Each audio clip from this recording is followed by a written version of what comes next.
그러면 윤석열이 삼성에 대한 복수심, 그건 어디서 싹 텄을까? 예. 그래서 그건 아크로비스타의 비밀이 있습니다. 아크로비스타에. 여러분 잘 아시는 대로, 윤석열과 그 김건희가 이제 한때 동거를 하던 이 아크로비스타, 1706호인가요? 네. 17층. 1704호. 1704호.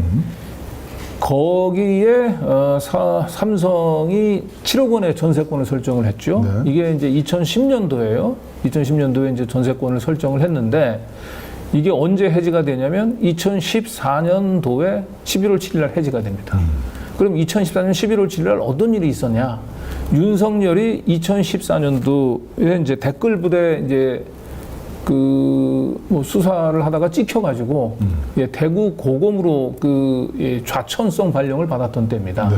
그러면서 그 당시 박근혜 정권이 이제 윤석열을 이제 손보기 위해서 윤석열 캐비넷을 뒤진 거예요.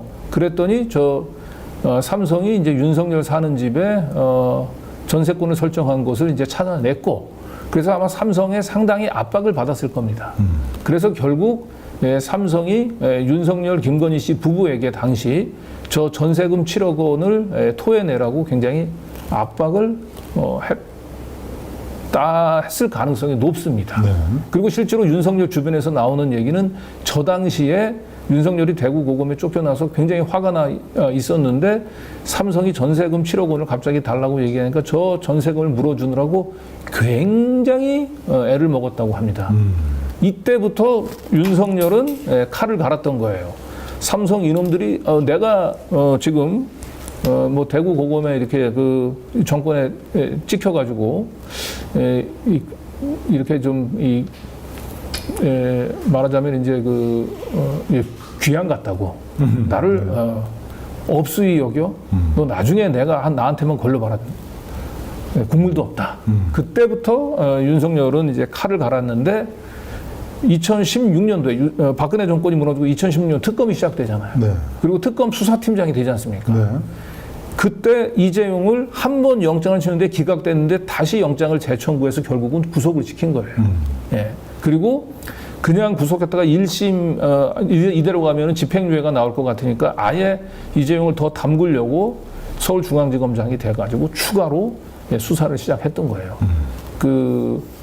MB 소송비 대납 사건 이른바 에이킹 건프 소송비 대납 사건으로 이재용을 다시 이제 집어넣으려고 수사를 했던 건데 이제 이 낌새를 채고 문무일이 이제 윤석열을 데리고 와가지고 달래고 있었는데 이때도까지도 윤석열이 분이 풀리지 않아서 삼성은 양아치 이놈들은 아주 죽여야 된다 이렇게 얘기를 했던 겁니다. 자, 그래서 문무일 검찰총장한테 전 총장한테 또 한번 물어보셨죠. 네.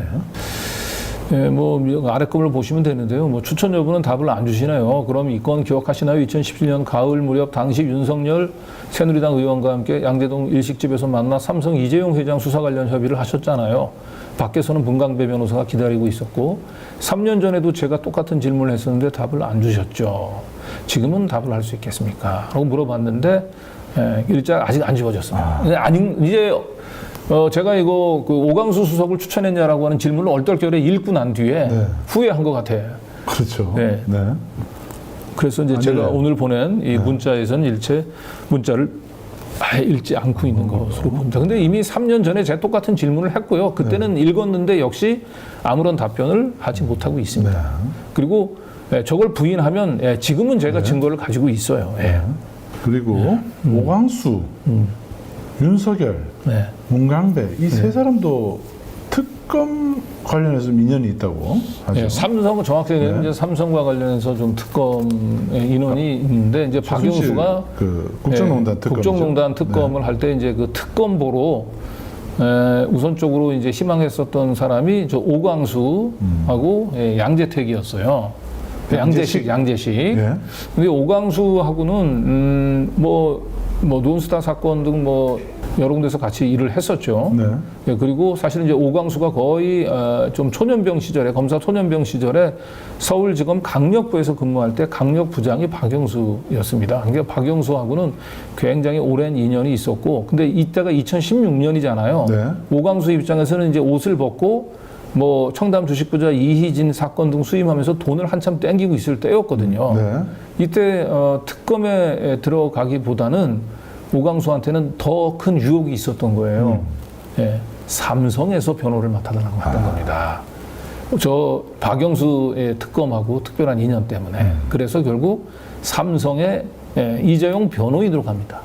아마도 어마무시한 저는 수임료를 받았으리라고 봅니다. 네. 특검보로 거론되던 사람이 삼성의 변호인이 됐으니까. 그리고 이 당시에 특검보 대신에 이재용의 변호인으로 된 사람을 선택한 사람이 저 위에 보면 법무법인 태평양 소속 문강배 변호사라고 돼 있잖아요. 네. 이 문강배 변호사가 아까 얘기했었던 윤석열 등 3인 회동할 때 바깥에서 기다리고 있었던 얘기가 잘 돼 바로 그 사람이 문강배. 자, 여기서 중요한 것은 조금 더 강조를 해드리면, 다시 한번 말씀드리면, 검사장 출신인 오광수 변호사가 이재용의 변호인단에 합류했다는 내용의 보도입니다. 그러니까 박영수 특검의 그 특검보 요청을 거부하고 그것도 뭐 괜찮은 이력인데 네. 삼성에서 어마어마한 저는 수임료를 제시했을 거라고 봅니다. 네. 그러니까 그 특검보로 이름을 떨칠 수 있는 기회를 마다하고 삼성 이재용의 변호인이 됐던 거지요. 네. 자, 완전히 반대의 길을 간 거죠. 네. 공수 공격팀에 합류하려던 사람이 갑자기 수비팀에 그런데 들어가 막상 버린 거죠. 삼성 이제 그 이재용의 이제 변호인단에 합류를 했는데 결과적으로 결과가 안 좋았잖아요. 두 번씩이나 영장을 청구해가지고 이재용이 결국 구속됐지요. 네. 그러니까 삼성 변호인으로서는 아마 그 좀 면목이 없었을 겁니다. 오광수 입장에서는 삼성이 굉장히 이제 특검, 박영수 특검하고의 특수관계를 생각을 해서 데리고 왔는데 제 역할을 못한 거지요. 네. 그래서 저는 이 오광수 변호사가 이제 그 이재명 대표 주변 측근들한테 나는 윤석열을 반대한다 이런 얘기를 많이 하고 다니고 있고, 그래서 오광수는 아주 예전서부터 윤석열하고는 기본적으로 이 결이 다른 사람이다 이런 평가를 하는데, 저는 오광수가 윤석열에 대해서 굉장히 안 좋은 생각을 갖게 됐던 계기가 이 2016년 특검 때, 이때 윤석열은 수사팀, 본인은 삼성의 변호인으로 있으면서 윤석열의 그 잔인한 면을 좀 봤던 게 아닌가. 그래서 그때서부터 윤석열하고 갈라졌던 거지, 뭐 원래 태생적으로 그 오광수는 윤석열 하는 그런 특수부 팀들하고 결이 다른 검사다. 그래서 검찰개혁의 적임자다. 이런 얘기는 사실 저는 이제 동의하기는 좀 어렵습니다. 윤석열하고 같이 특검에 들어갔으면은, 그죠? 같이 뭐 한동훈하고 비슷하게 그렇게 했을 것 같죠.